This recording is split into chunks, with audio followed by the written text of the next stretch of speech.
பிரகன்னாகி சத்யநாராயணன். நேர்கள் இதுவரை கேட்டது பெங்களூரிலிருந்து பிரகன்னாகி சத்யநாராயணன் வழங்கிய திருவாலங்காடு பற்றிய சிறப்புரையாகும். அடுத்தபடியாக நாம் இன்றைய சிறப்பு நிகழ்ச்சிக்கு வருகிறோம். இன்றைய சிறப்பு நிகழ்ச்சியை வழங்கவிருப்பவர் திரு டி.ஆர். ரமேஷ் அவர்கள். நமக்கு நன்கு அறிமுகமாகிவிட்டவர். அருமையாக பெரியவரான சொற்பொழிவுகளை நமக்கு வழங்கி வருகிறார். மாதந்தோறும் அவர் வழங்கி வரும் சொற்பொழிவில் சென்ற மாதம் அவர் திருஞான சம்பந்தர், அப்பர் சம்பந்தர் பற்றிய அரிய விஷயங்களை கூறினார். இன்று அதனை தொடர்பாக நிகழ்ச்சியாக அவர் வழங்க இருக்கிறார். அவருடைய உரையை கேட்பதற்காக நாம் அனைவரும் ஆவலுடன் காத்திருக்கிறோம். இதோ திரு டி.ஆர். ரமேஷ் அவர்கள். திருச்சிற்றம்பலம். உலகெல்லாம் உணர்ந்தோதற்கரியவன், நில உலாவிய நீர்மலை வேடியன், அழகில் சோதியன் அம்பலத்தாடுவான், மலசிலம்படி வாழ்த்தி வணங்குவாம். ஊனடைந்த உடம்பின் பிறவியே தான் அடைந்த உறுதியைச் சாருமால், தேனடைந்த மலர்பொழில் தில்லையுள் மானடம் செய்வரதற்புற்றால் தொழ எடுக்கும் அக்கதை இன்தமிழ் செய்யுளாய் நடக்கும் மேன்மை நமக்கருள் செய்திட தடக்கை ஐந்துடை தாழ் செவியினில் ஒடி கடற்கலிற்றை கருத்துள் இருத்துவாம். திருச்சிற்றம்பலம். ஸ்ரீ மகாகணபதியுடைய பரிபூர்ண கிருபையாலே ஆச்சாரியால் ஞானசம்பந்த பெருமான், ஆச்சாரியால் திருநாவுக்கரசர் இவர்களின் சந்திப்பு நிகழ்வுகள் பெரிய புராணத்து தெய்வ சேக்கிழார் திருவடி பற்றி பெரிய புராணத்தில் உள்ளபடி பார்த்து கொண்டிருந்தோம். முதல் சந்திப்பு சீர்காழியில், அதன் பிறகு புகழூரில், அதன் பிறகு மீண்டும் புகழூரில், அங்கிருந்து திருவேழிமழலை, திருவேழிமலையிலிருந்து சேர்ந்தே வேதாரண்யம் செல்கிறார்கள். வேதாரண்யம் சென்று அந்த கதவு திறக்கும்படியாக அப்பர் சுவாமிகள் பாடுகின்றார், அடைக்கும்படியாக சம்பந்த பெருமான் பாடுகின்றார். அதை சென்ற முறை பார்த்தோம். 9 பாட்டுகள் பாடி மேலும் பாடிய போதுதான் அந்த கதவு திறந்தது. அது ஆனால் அடைப்பதற்கு ஞானசம்பந்த பெருமான் பாடிய அந்த க்ஷணம்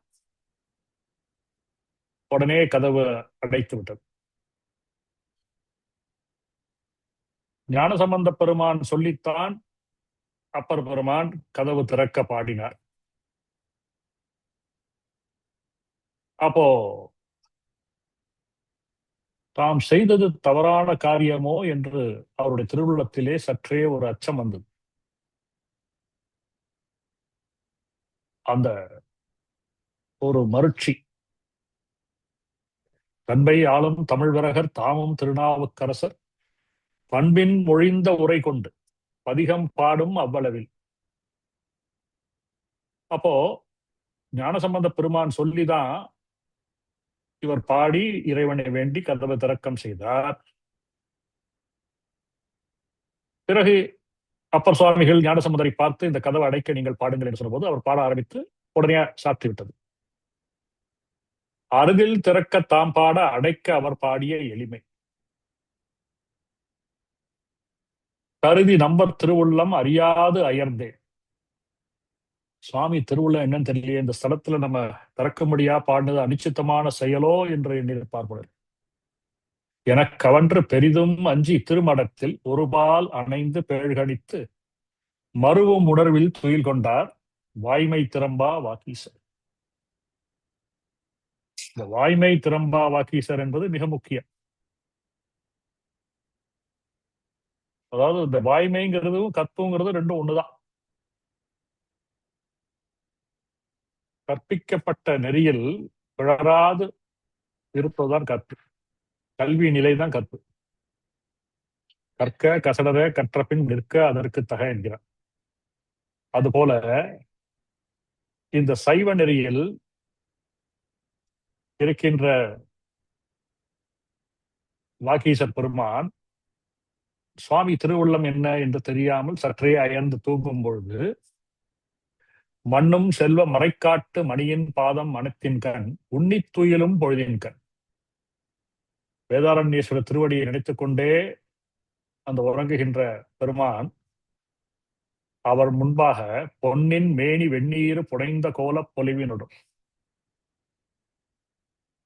அந்த பொன்மேனியிலே திருநீர் துலங்கும்படியாக காட்சி கொடுத்து வாய்மூரில் இருப்போம் தொடரவா.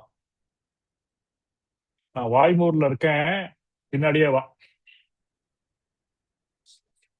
அப்படின்னா நான் வாய்மூருக்கு போய் கொண்டிருக்கிறேன் என்றார். என் பின்னாலே வா. உத்தரவு சுவாமி போட்டுட்டார். வந்தவர் சுவாமி. போதம் நிகழ வா என்று போனார் என்கொள் எனப்பாடி. எங்கே இருந்தென்னை இருந்திடம் தேடிக்கொண்டு அங்கே வாவென்று போனார். அப்ப சுவாமியுடைய தேவாரம். எங்கே தோன்றும் திருவாய்மூர். நீங்க இன்னைக்கு கூகுள் மேப் எடுத்து பார்த்தீங்கன்னா வேதாரண்யத்திலேருந்து திருவாய்மூர் ஒரு 55 கிலோமீட்டர் இருக்கு. ஏதோ திருவையாறுல இருந்து திருநெய்த்தானம் போற மாதிரி, இல்ல திருவையாறுல இருந்து திருப்பழனம் திங்களூர் போற மாதிரி சொல்லிட்டார் சுவாமி. வாய்மூரில் இருப்போம் வான். 55 கிலோமீட்டர். சுவாமி வேகமா போறார், பின்னாடியே போறார். ஓட்டந்தேன்னு பாடுறார் திருநாவுக்கரசர். ஒரே ஓட்டமா பின்னாடியே போறார். சுவாமி நகர்ந்து போயிட்டே இருக்க. இவரும் வேகமாக, அந்த காந்தம் ஒரு இரும்பு பொருளை இழுப்பது போல் இழுக்கிறது. அந்த இழுக்கின்ற காந்தம் முன்னே நகர்கிறது. அதனாலே அந்த பின்னே வருகின்ற அந்த பொருள் நன்கு வேகமாக வருகிறது. கிளம்பி போயிட்டார். யாருக்காகவும் நிக்கல.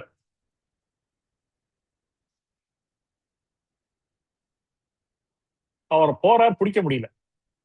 பேராளரை முன் தொடர்ந்து அணைய பெறுவார் எய்தப் பெற்றிலரார் அப்படிங்கிறார் சேக்கிழார். அன்னவண்ணம் எழுந்தருளி அனித்தே காட்சி கொடுப்பார் போல் பொன்னின் கோயில் ஒன்றெதிரே காட்டி அதனுள் புக்கர்ல. பல பல பல பலான்னு ஒரு கோயில் இருக்கு. அதை காமிச்சு அது உள்ள போற மாதிரி மறைஞ்சு விடுறேன். துண்ணும் தொண்டர் அம்மருங்கு விரைந்து தொடர போந்தபடி மண்ணும் புகழி வள்ளலார் தாமும் கேட்டு வந்தடைந்தார். இது திருநாவுக்கரசு சுவாமிகள் புராணத்துல இருக்கின்ற அது தொடர்ச்சியாக வருகின்ற பாடல்கள். சுவாமி காட்சி கொடுத்து வாய்மூரில் இருப்போம் வா அப்படின்னு போறார். அந்த வேகமாக செல்கின்ற அந்த திருவுருவத்தின் பின்பாகவே இவர் ஓடி இருக்கார். 55 கிலோமீட்டர் ஓடி இருக்கார். ஓடி போனா அந்த ராத்திரியில திருவாய்மூர்ல ஒரு கோயிலை காட்டி மறைஞ்சு விடுறார் சுவாமி. அப்ப இவர் இங்க போயிருக்காருன்னு கேள்விப்பட்டு புகழி வள்ளலார் ஞானசம்பந்தரும் வந்தடைந்தார்னு சட்டுன்னு முடிச்சுட்டார். ஆனா இதை நீங்க ஞானசம்பந்தர் புராணத்துல பார்க்கணும். அதுல பார்த்தோம்னா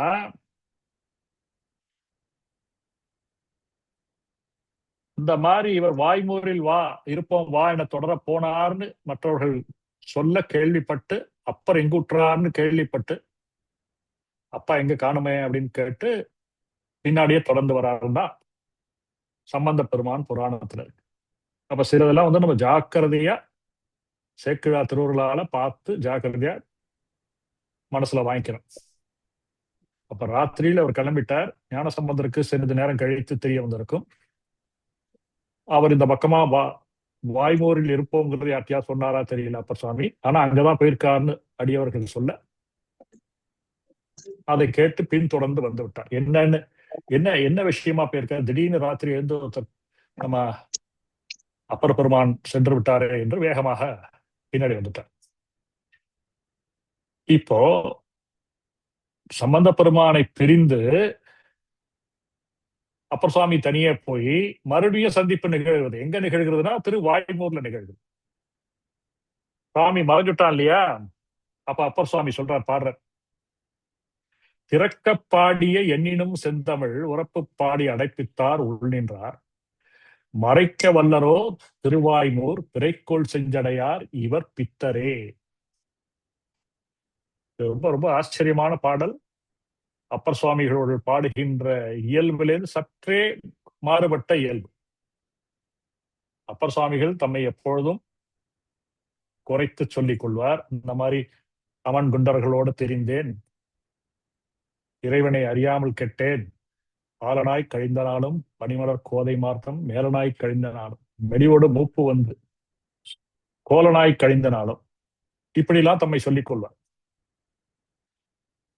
அவர் திருநாவுக்கரசர், சுவாமியாலே திருநாவுக்கரசர் என்ற விருது கொடுக்கப்பட்டவர். அவர் ஒப்பற்ற தமிழ் பாடுபவர். ஞானசம்பந்த பெருமான் பெருமைக்காக இல்ல, ஆனா அழுத்தம் திருத்தமாக ஒவ்வொரு பதிகத்திலும் நற்றமிழ் ஞானசம்பந்தன், நான்மறை ஞானசம்பந்தன் என்றெல்லாம் பதிவு செய்வார். இங்க அப்பர் சுவாமிகள் சொல்றார், திறக்கப்பாடிய எண்ணினும் செந்தமிழ். என்னை விட சிறப்பா ஒருத்தர் தமிழ் பாடியிருக்கார், யாரு அப்படின்னா அதுல என்ன துணிக்கிறதுன்னா, இவர் மாதிரி சிறப்பா யாரும் பாட முடியாது, அவரை விட சிறப்பா ஒருத்தர் பாடியிருக்காரா. திறக்கப்பாடிய எண்ணினும், என்னை விட செந்தமிழ் உரைப்பு பாடி அடைப்பித்தார் உள் நின்றார். ஞானசம்பந்தர் வந்துட்டார், நீ இன்னமும் காட்சி உடுக்காம மறைப்பியோ அப்படின்னு அழைத்து கொடுபோந்து அணியார் போல் காட்டி மறைந்தார் என அயர்ந்து பிழைத்து செவ்வி அறியாது பிறப்பித்தேனுக்கே அல்லால் உழைத்தாம் ஒலித்தால் கதவம் தொண்டுரைக்கப்பாடி அடைப்பித்த தழைத்த மொழியார் உப்பாலார். உப்பால்னு ஒரு வார்த்தை போடுறார் சேர்க்கிறார். இப்பால்னு கேள்விப்பட்டிருக்கோம், அப்பால்னு கேள்விப்பட்டிருக்கோம். இப்பால்னா இந்த பக்கம், அப்பால்னா அந்த பக்கம். உப்பால், நீ எங்க உப்பால் ஞானசம்பந்தம் இருக்க, நீ எப்படி மறைக்கலாம் உன்ன அப்படின்னு கேட்கிற. உப்பால்னா இலங்கையில ஒரு இது பிரயோகம் உண்டு, அவன் இவன் உவன். உவன் தான் நீன்னு அர்த்தம், அவனா உப்பால்னா இங்கேயேன்னு அர்த்தம். இன்னொரு அர்த்தம் பின்புறமாக முதுகு பக்கம். பின்னாடியே ஞானசம்பந்தர் வந்துட்டார், நீ எப்படி தரிசனம் கொடுக்காம இருப்ப என்று கேட்டு சுவாமி அவர்களுக்கெல்லாம் நேரடியாக காட்சி கொடுத்து அந்த சுவாமியை ஞானசம்பந்தர் பாடி காலரில் பாடி அப்பர் சுவாமிக்கும் காட்டி அப்பர் சுவாமியும் பரமனை பாடினார்கள். அந்த திருத்தலத்திலே உடன் உறைந்தார்கள், அங்கேயே தங்கினார்கள். திருவாய்மூரில் தங்கிவிட்டு மீண்டும் திருமறைக்காடு வேதாரண்யத்துக்கு இரு ஆச்சாரியர்களும் வந்து விட்டார்கள். சில நாட்களில் பாண்டிய மன்னர், அவர் பாண்டிய நாட்டிலே சமணர்கள் மிக பெருகி சைவம் குறுகி இருக்கின்ற நிலை. சோழ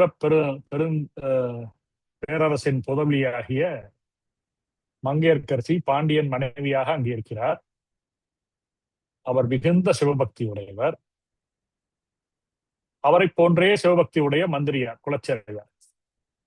இப்படி சிலரே சைவத்தை அங்கே பின்பற்றி இருக்கின்றார்கள். அரசன் எவ்வழி மக்கள் அவ்வழி என்று பெரும்பான்மை மக்கள் சமன் சமயம் சார்ந்து விட்டார்கள். அப்போ அரசி வருத்தப்பட்டு குலச்செரியாரை அனுப்பி ஞானசம்பந்த பெருமான் திருவிழிமழிலே எல்லோருக்கும் அன்னம் பாலித்து அப்பர் சுவாமிகளுடன் வேதாரண்யத்தில் இருக்கின்றாராம், நீங்கள் சென்று ஞானசம்பந்த பெருமானை இங்கு எழுந்தருளும்படி கேட்டுக்கொள்ளுங்கள் என்று சொல்ல, குலச்செரியார் ஆட்களை ஏவி அந்த பெருமானிடம் தக்கவர்களை சென்று அவர்கள் விண்ணப்பிக்கிறார்கள். அதை ஏற்றுக்கொண்ட ஞானசம்பந்த பெருமான் பாண்டிய நாட்டுக்கு புறப்படுகிறார். அப்பொழுது அப்பர் சுவாமிகள் இந்த அமரர்கள் செய்த சூழ்ச்சிகள் எல்லாம் நினைத்து விஷம் கொடுத்தது, யானையை ஏவியது, நீற்றறையில் இட்டது, கல்லினோடு பூட்டி கடலில் எரிந்தது போன்ற செயல்களை எல்லாம் எண்ணி சம்பந்த பெருமானுக்கு இந்த தீங்குகள் எல்லாம் செய்ய முற்படுவார்களே என்று சொல்லி, தாங்கள் செல்ல வேண்டாம், நான் சென்று வருகிறேன், இல்லை நானும் வருகிறேன் என்றெல்லாம் சொல்ல, பிள்ளையார் அங்கு தீங்கு பொறி அமரர் நின்ற நிலைமை அழிவித்து சைவ நெறி பாரித்தன்றி ஒன்றும் செய்யேன் ஆணை உமதென்றார். அப்பர் சுவாமிகளை பார்த்து சம்பந்த பெருமான், அப்பா உங்க மேல ஆன, அங்க அமணர்களுடைய நிலைமையை அழித்து சைவம் வளரும்படியாக செய்துவிட்டு வருவேன், நீங்கள் கவலைப்பட வேண்டாம் என்று சொன்னார். நாளும் கோலும் சரியில்லையே என்று அப்பர் சுவாமிகள் சொல்ல, நமக்காக வேயிறு தோழிபங்கன் பாடி கொடுத்து ஆசரு நல்ல நல்ல அவை நல்ல நல்ல என்றெல்லாம் சொல்லி அவர் பாண்டிய நாட்டுக்கு புறப்பட்டார். பாண்டிய நாடு புறப்படுவதற்கு முன்பாக அப்பரிடம், அப்பா நீங்க இந்த சோழ நாட்டில் இருங்கள் என்று சொல்லிவிட்டு சென்று விட்டார். சில காலம் சோழ நாட்டிலே இருந்த அப்பர் சுவாமிகள் கைலையை காண வேண்டும் என்று புறப்பட்டு ஒவ்வொரு தேசமாக கடந்து இமயமலை சாரலுக்கிட்டு வந்துட்டேன். வந்து கூட வந்தவர்கள் எல்லாம் இருக்கும்படியாக பணித்து விட்டு வேகமாக காடு மலையெல்லாம் தாண்டி கைலாயம் நோக்கி செல்கின்றார். செல்ல செல்ல செல்ல அவர் உடம்பு தேய்கிறது. கை கால் நரம்பு எல்லாம் தேய்கின்றன. அப்புறம் புரள்கின்ற நீலினிடை அங்கம் எங்கும் அரைந்திட செப்பரும் கைலை சிலம்படி சிந்தை சென்றொருமாதலால் மெய்ப்புறத்தில் உருப்பழிந்த பின் மெல்ல உந்து முயற்சியும் தப்புற செயலின்றி அந்நெறி தங்கினார் தமிழாளியார். புரண்டு கிரண்டு எல்லாம் பண்ணி கடைசியில் நகர முடியாதபடி உடம்பு இருக்கிற எல்லாம் அங்கங்கள்லாம் தேய்ந்துவிட்டன. அப்பொழுது சுவாமி காட்சி கொடுத்து அதெல்லாம் காட்சி கொடுப்பதற்கு முன்பாக முனிவராக வந்து கைலை செல்லுதல் அரிய செயல் என்று சொல்ல, மாலும் இவ்வுடல் கொண்டு ஆளும் நாயகனை காணாமல் மீளேன் என்ற உறுதிப்பாட்டோடு அவர் சொல்ல, சுவாமி காட்சி கொடுத்து ஒரு குளத்தை காட்டி அதில் நீராடச் சொல்ல, அந்த நீராடி திருவையாறிலே வேறொரு குளத்தில் எழுந்து வருகிறார் அப்பர் சுவாமிகள். திருவையாறிலே கைலை காட்சி. யாதும் சுவடுபடாமல் ஐயாறு அடைகின்ற போது திருப்பழனம் வரை வந்தவர் திருவையாருக்கு செல்லாமல் திரும்பிவிட்டார். சுவடுபடாமல் திருவையாருக்கு வர வேண்டும் என்று சுவாமி திருவுள்ளம். அப்படி அங்கே இருந்து சில நாள் இருந்து அங்கிருந்து ஸ்தலங்களை எல்லாம் தரிசித்து பூந்துருத்தி வந்து அங்கே ஒரு மடம் அமைத்துக் கொண்டு அப்பர் சுவாமிகள் அங்கே இருக்கிறார். சோழ நாட்டில் இருக்கிறார். இங்கே பாண்டிய நாட்டில் அமணர்கள் எல்லாம் வெற்றி பெற்று அங்குள்ள ஸ்தலங்களை எல்லாம் பாடி ஞானசம்பந்த பெருமான் மீண்டும் சோழ நாட்டுக்கு வருகிறார். திருக்கடவுர் வரும்போது அப்பர் எங்கிருக்கிறார் என்று கேட்டு விசாரித்து அவர் பூந்துருத்தியிலே மடம் அமைத்துக் கொண்டு இருக்கின்றார் என்று அன்பர்கள் எல்லாம் விடையெழுக்க நேர அங்கேருந்து பூந்துருத்தி நோக்கி கிளம்பிட்டார். திருக்கடவுர்ல இருந்து ஒரே நோக்கம், போய் அப்பர் சுவாமிகளை தரிசிக்கணும், திருநாவுக்கரசு திருமானை காண வேண்டும் என்று புறப்பட்டு வருகிறார். அப்போ இது ரெண்டு படியா இருக்கு. அப்பர் சுவாமிகள் சரித்திரத்திலையும் பார்க்கணும், ஞானசம்பந்தர் சரித்திரத்திலையும் பார்க்கணும். அது ரெண்டையும் பார்ப்போம்.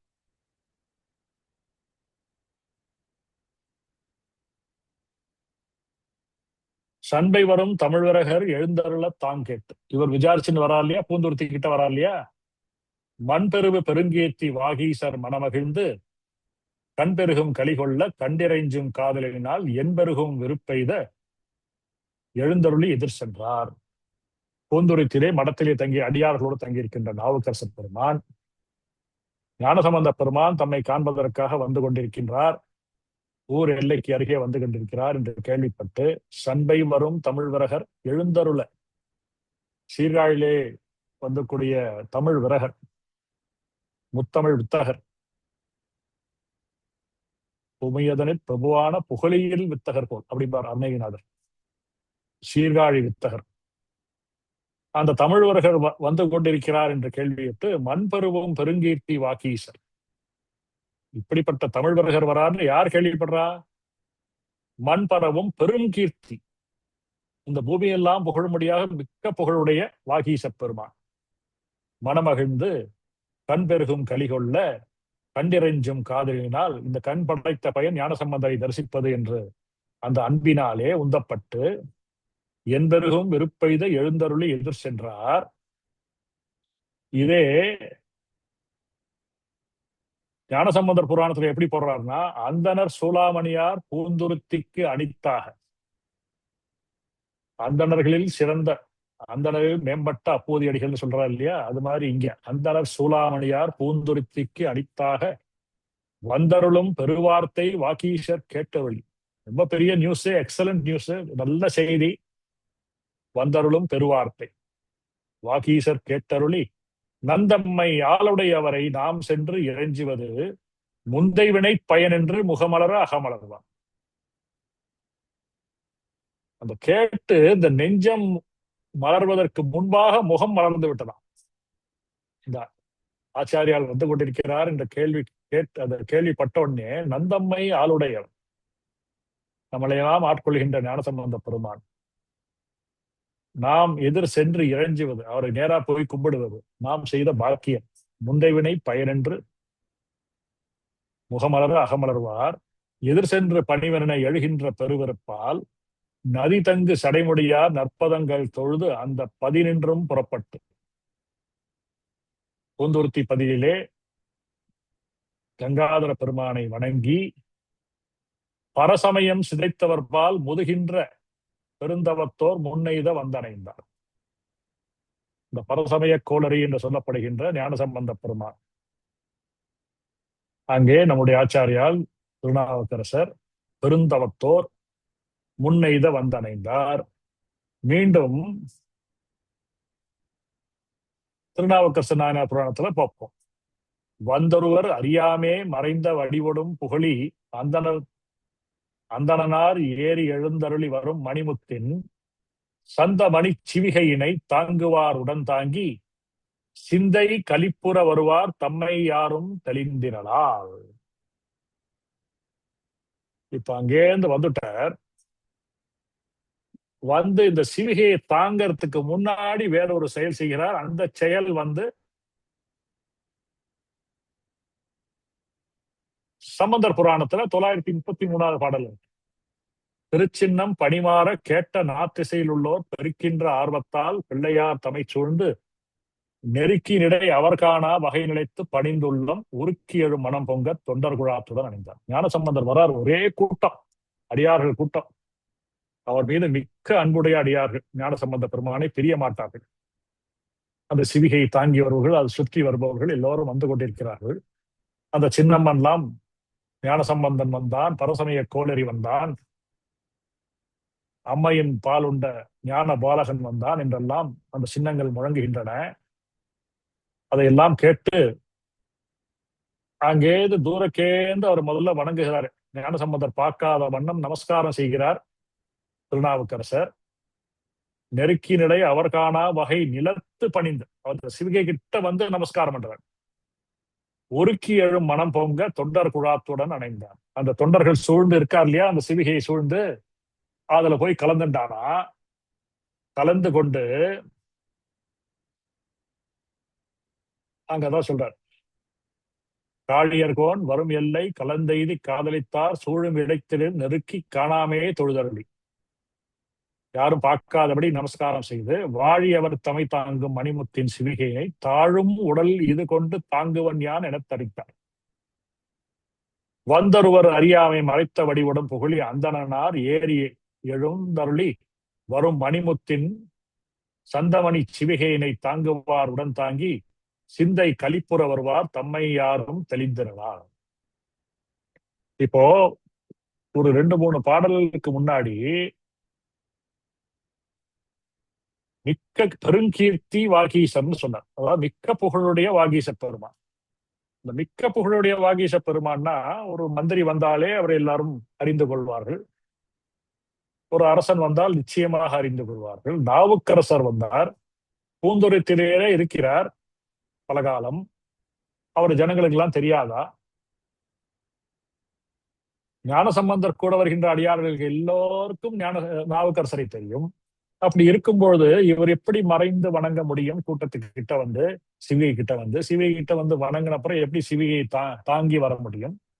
அதை தூக்கி கொண்டு சிறிது தூரம் வருகிறார். சந்தமணி சிவிகையினை தாங்குவார் உடன் தாங்கி சிந்தை கலிப்புற வருவார் தம்மை யாரும் தெளிந்தரா. ரொம்ப ரொம்ப முக்கியமான கேள்வி.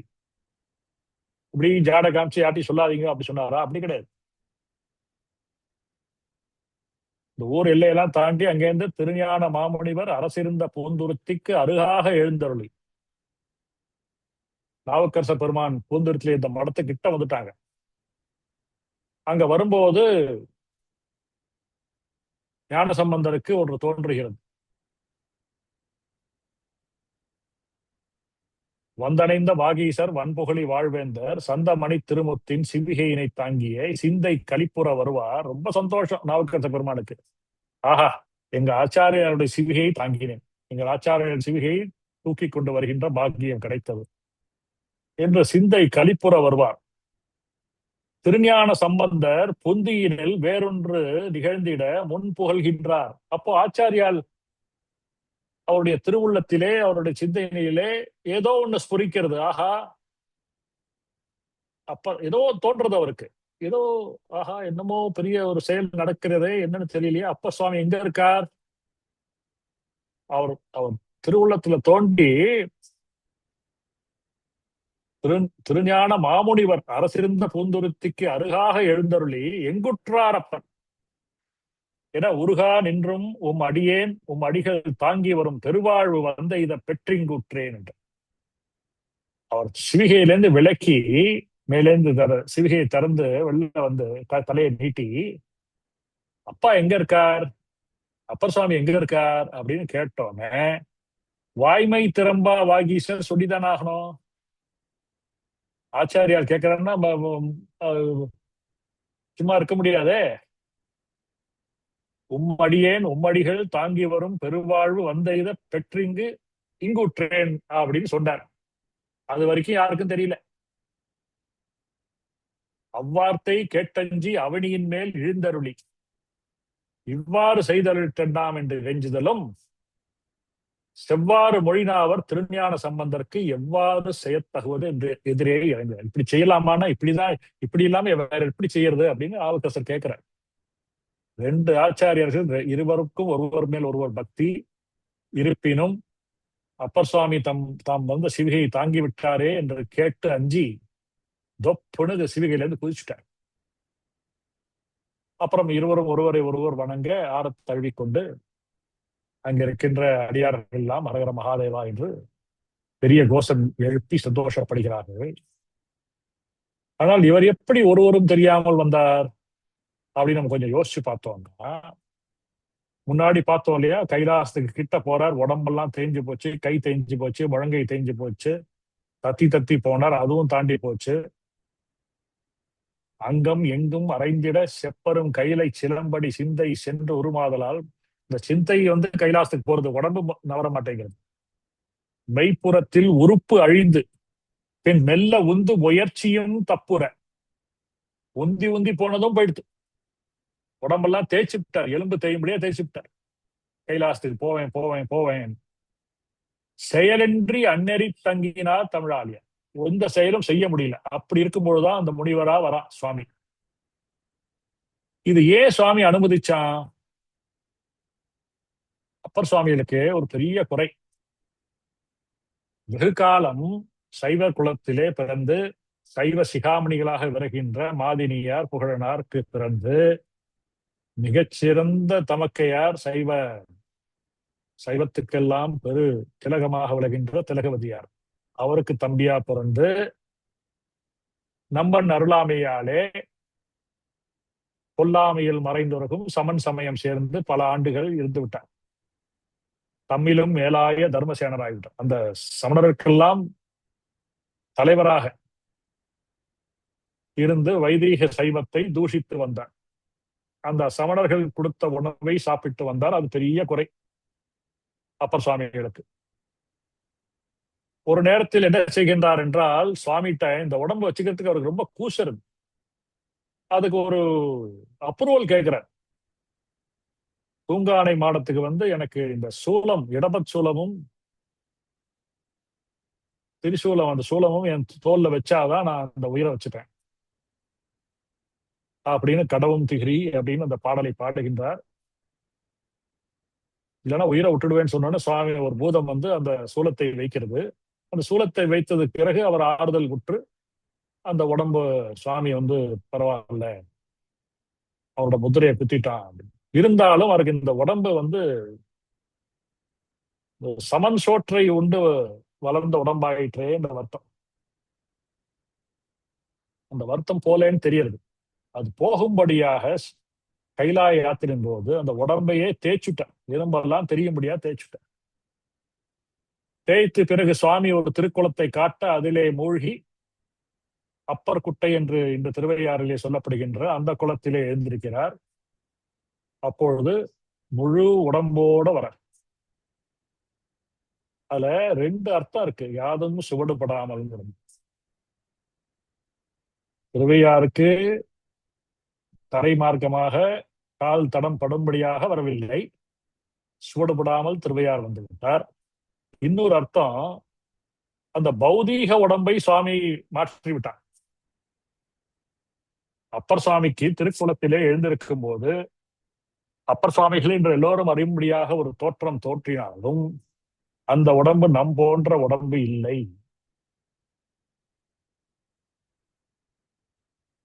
இப்ப மாணிக்க வாசகருக்கு முக்தி வந்து சிதம்பரத்துல அப்படியே சுவாமிகிட்ட கலந்துட்டார். பிள்ளைவாழகந்தர்கள் பார்க்கும்படியாக கலந்துட்டார். அதே மாதிரிதான் நந்தனார். நல்லூர் பெருமணம் ஆச்சால்புரத்திலே அந்த ஜோதியிலே கலந்து விட்டார் ஞானசம்பந்த பெருமான், திருநீலநக்க நாயனார், சிவபாத ஹிருதயர், முருகநாயனார், மற்ற அடியார்கள் எல்லாரும். சுந்தரமூர்த்தி சுவாமிகள் உடம்போடு கைலாயத்துக்கு போயிட்டார். அப்பர் சுவாமிகள் மட்டும் புகழூர்ல அப்படியே சுவாமிகிட்ட போயிட்டார். அவர் போறது, புண்ணியா உன் பொன்னடிக்கே போதுகின்றேன் பூம்புகழூர் மேவிய புண்ணியனேன்னு பாடி எப்படி போனாருங்கிறத வாரியார் சுவாமிகள் சொல்லுவார். சூடம் கரைஞ்ச மாதிரி கரைஞ்சிட்டார். அந்த சூடம் கரையிற மாதிரி நம்ம உடம்பு கரைய முடியுமா? இது தகிக்கப்படுவதாலே தேகம்னு பேர். ஆனால் அப்பர் சுவாமி அப்படியே கரைஞ்சு போயிட்டார்.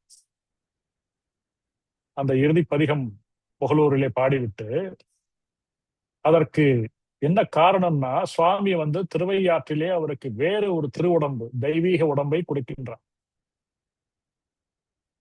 அதனாலதான் யாதும் சுவடுபடாமல் ஐயார் அடைகின்றார். அவர் நடந்தால் சுவடு வராது. அவர் கூட்டத்தில் கலந்து கொண்டால் யாரும் தெரிய மாட்டார்கள். அவர் காட்சி கொடுக்கணும்னு நினைச்சா கொடுக்கலாம். யாரும் பார்க்காம நமஸ்காரம் பண்ணார் ஞானசம்பந்தர் சிவிகைக்கு பக்கத்துல. யாரும் பார்க்காம அந்த கூட்டத்துல கலந்து சிவிகையை தாங்கி விட்டார். அந்த தாங்கியபடியே நடந்து வருகிறார். யாரும் அவரை தெரிஞ்சுக்கல. பெரிய அதிசய நிகழ்வு. பெரிய புராணத்திலே வியக்தமாக சொல்லப்படாவிட்டாலும் நாம் தெய்வ சேக்கிழார் திருவடியை பற்றி கொண்டு இதை மிகுந்த அடக்கத்தோடு அறிந்து கொள்ளலாம். அப்படி இது 4வது நிகழ்வு. அவர் 4 இல்லைன்னா 5 என்று வைத்துக் கொள்ளலாம். ஞானசம்பந்த பெருமானும் நாவுக்கரச பெருமானும் சந்தித்துக் கொண்டது. அதன் பிறகு பூந்துருத்திலே சில நாட்கள் உரைகின்றார் சம்பந்த பெருமான் அப்பர் சுவாமிகளோடு. அதன் பிறகு பாண்டிய நாடு செல்கின்றார் நாவுக்கரசர். சோழ நாட்டிற்கு சீர்காழி பக்கம் செல்கின்றார் ஞானசம்பந்த பெருமான். இதன் பிறகு இவர்கள் சந்திப்பு நிகழவில்லை. அவர் தொண்டை நாடு சென்று பூம்பாவை அம்மாவுக்கு உயிர் கொடுத்து பல்வேறு நிகழ்ச்சிகளை எல்லாம் நிகழ்த்தி ஆண் பனையை பெண்ணாக்கி பல அதிசயங்கள் எல்லாம் செய்து ஞானசம்பந்தர் திரும்ப வருகின்றார். அதற்குள்ளே புகழூரிலே அப்பர் சுவாமிகள் இறைவனடி சேர்ந்து விடுகிறார். ஆக இந்த அற்புதமான சந்திப்பு சீர்காழிலே நடைபெற்றது. அதை 2 புராணத்தையும் வைத்துக் கொண்டு பார்க்கும்போது நமக்கு அந்த 2 டைமென்ஷனல் எஃபெக்ட் தெரியுது. 2 or 3 டைமென்ஷனல். நாவுக்கரசர் புராணத்தையும் வைத்து அதே நிகழ்வை பார்க்கின்றோம். பெரிய புராணத்திலே ஞானசம்பந்த பெருமான் புராணத்தையும் வைத்து அதே நிகழ்வை பார்க்கும்போது தெய்வ சேக்கிழார் எப்படி நமக்கு காட்சிப்படுத்துகிறார். தெய்வ சேக்கிழார்னா தெய்வ சேக்கிழார் தான். அவருக்கு நிகர் யாரும் கிடையாது. இந்த ஒப்பற்ற காவியமாம் பெரிய புராணத்தை படிப்பதற்கும் செவிமடுப்பதற்கும் நாம் எல்லாம் மிகுந்த புண்ணியம் செய்திருக்கிறோம். வாய்ப்பளித்தமைக்கு அடியேன் மிக்க கடப்பாடு உடையேன். நன்றி. திருச்சிற்றம்பலம். நேசம் நிறைந்த உள்ளத்தால் நீளம் நிறைந்த மணிகண்டத்து ஈசனடியார் பெருமையினை எல்லா உயிரும் தொழையெடுத்து தேசம் உய திருத்தொண்ட தொகை முன்பணித்த திருவாளன் வாசமலர் வெண்கழல் வணங்க வந்த பிறப்பை வணங்குவான். திருச்சிற்றம்பலம். திரு ரமேஷ் அவர்கள் மிக அற்புதமான ஒரு உரையை வழங்கிவிட்டார். உத்வேகமூட்டும் ஒரு உரை. யாரை பின்பற்றுவது என்று தெரியாமல் தைக்கின்றோம். He who knows and knows he knows. அவரை பின்பற்றி அவர்தான் வைஸ். ஃபாலோ ஹிம் என்று sir. He who knows and knows he knows. தனக்கு தெரியும் என்பதை தெரிந்த ஒரு விரதான் மேதை, அவரை பின்பற்ற வேண்டும் என்று. மிக அற்புதமான ஒரு சந்திப்பை திருஞான சம்பந்தரும் நாவுக்கரசரும் சந்தித்த சந்திப்பை இனிய தமிழ் சொற்களால் அற்புதமாக விளக்கிய அவருக்கு ஞானமயம் சார்பிலே நன்றியை தெரிவிக்கின்றோம். சொற்கோவும் தோணிபுர தோன்றலும் நம் சுந்தரனும் சிற்கோல வாதூர் தேசிகனும் முற்கோலி வந்திலரையே நீரெங்கே மாமரை நூல் தானெங்கே எந்தை பிரான் ஐந்தெழுத்து எங்கே என்று சிவானந்த மாலை கூறுகிறது. அப்படிப்பட்ட பெரியார்களை என்ன சொல்கிறார்கள் என்பதை மிக சேக்கிழார் அற்புதமாக சொன்னார். ஆனால் சேக்கிழார் சொன்னதை மிக அற்புதமாக நுட்பமாக ஒவ்வொன்றாக கோர்த்து சொல்கின்ற அற்புதமான உரையை கேட்டோம். அவருக்கு ஞானமயம் சார்பிலே நன்றி, மீண்டும் வருக என்று கூறி விடைபெறுகின்றோம். இந்த நிகழ்ச்சி இத்துடன் நிறைவேறுகிறது. நன்றி, வணக்கம். வணக்கம். சிதம்பரம்.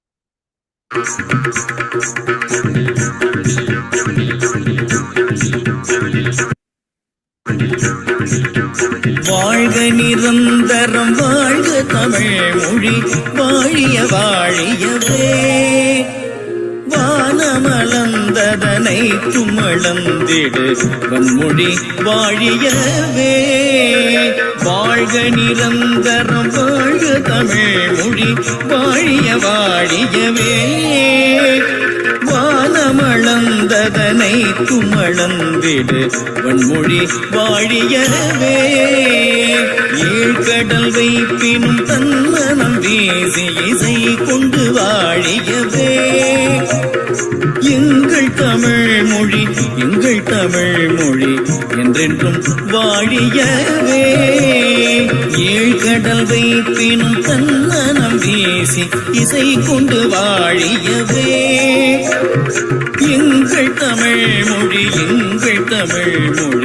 என்றென்றும் வாழியவே சூழ்களி நீங்க தமிழ் மொழியோங்க துலங்குக வையகமே சூழ்களி நீங்க தமிழ் மொழியோங்க துலங்குக வையகமே தொல்லை வினை தரு தொல்லையகன்று சுடக தமிழ்நாடே தொல்லை வினை தரு தொல்லையகன்று சுடக தமிழ்நாடே வாழ்க தமிழ் மொழி வாழ்க தமிழ் மொழி வாழ்க தமிழ் மொழியே வானமறிந்ததனை துமறிந்து வளர்மொழி வாழியவே வானமறிந்ததனை துமறிந்து வளர்மொழி வாழியவே